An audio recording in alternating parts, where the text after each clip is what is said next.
Different moments in life might make you feel like you're a bit, well, lonely. This may be due to moving to a new place, ending a relationship or friendship, or because you've been an introvert who's stayed in most of the time, or because during a pandemic we just lost friends. Human beings are social creatures. Well, for the most part, we are designed to make social connections. If you feel like you're lacking in this part of your life, then this video might help you out after quarantine or maybe during quarantine. Who knows? So here's your step-by-step process on how to make new friends. Step 1. Understand yourself. This step is important because you can't make friends if you both don't get along. Ask yourself what qualities you look for in a friend. Is it necessary that they're funny, or maybe you prefer someone who is more mature? Once you can narrow down some characteristic, think about what positive qualities you have to share with others too. Friendship is a give and take, so you'll need to make sure that you understand yourself first so you can take on a new friend in your life. Personal growth is always in style.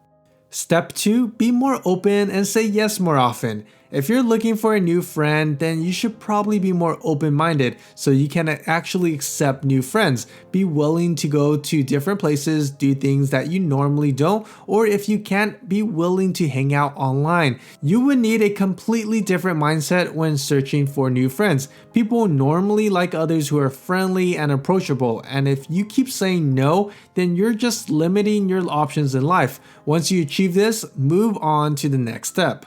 Step 3. Talk to people, like everyone. At this point, you should by now have put yourself out there if you have become more open during step 2.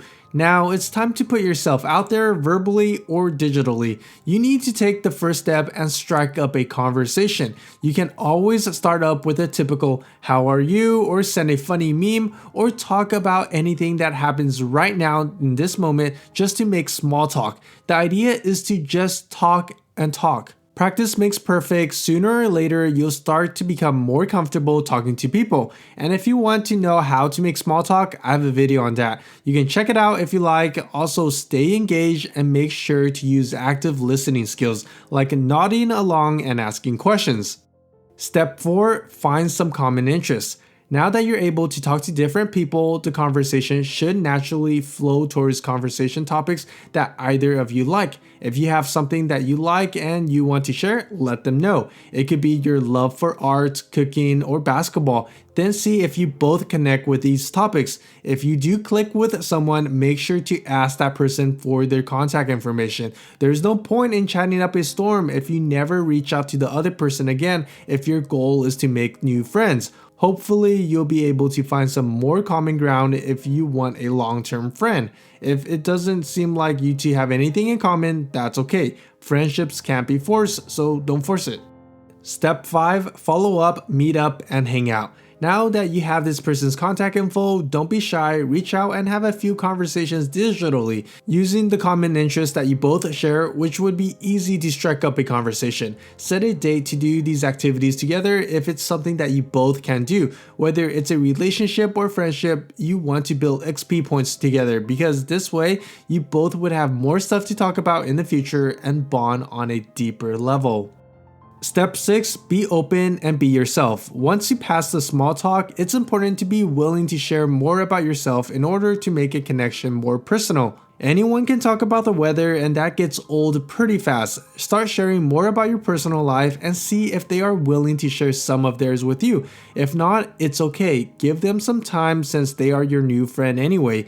Being honest will only create a stronger bond between you and your new friend. So make sure to stay genuine and remember you can be honest without being rude. I'm not saying to go and tell your new friend that you hate their new haircut.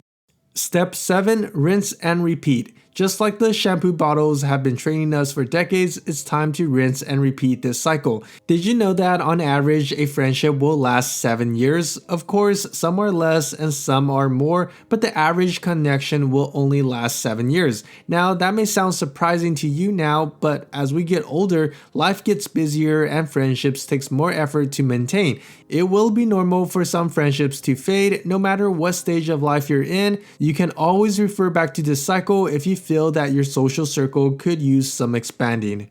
Overall, making friends can seem tough. When you're 5 years old, it's easy to connect with others. Then it seems like the older we get, the more complicated this process gets. But that is not the case. The only thing that changes is that we have to put in a little more effort into creating that new bond since our lives get busier as we grow up. Once you do though, the laughs, good memories, and shared joys are just as bright as they were back then. It's an awesome thing to do and it will expand both your mind and your social life. But hey, if you have a way of making a new friend, let me know down below. And if you like this video, maybe consider giving it a like so others can see it too. And if you haven't done so, consider subscribing for more weekly videos. And as always, thanks for watching.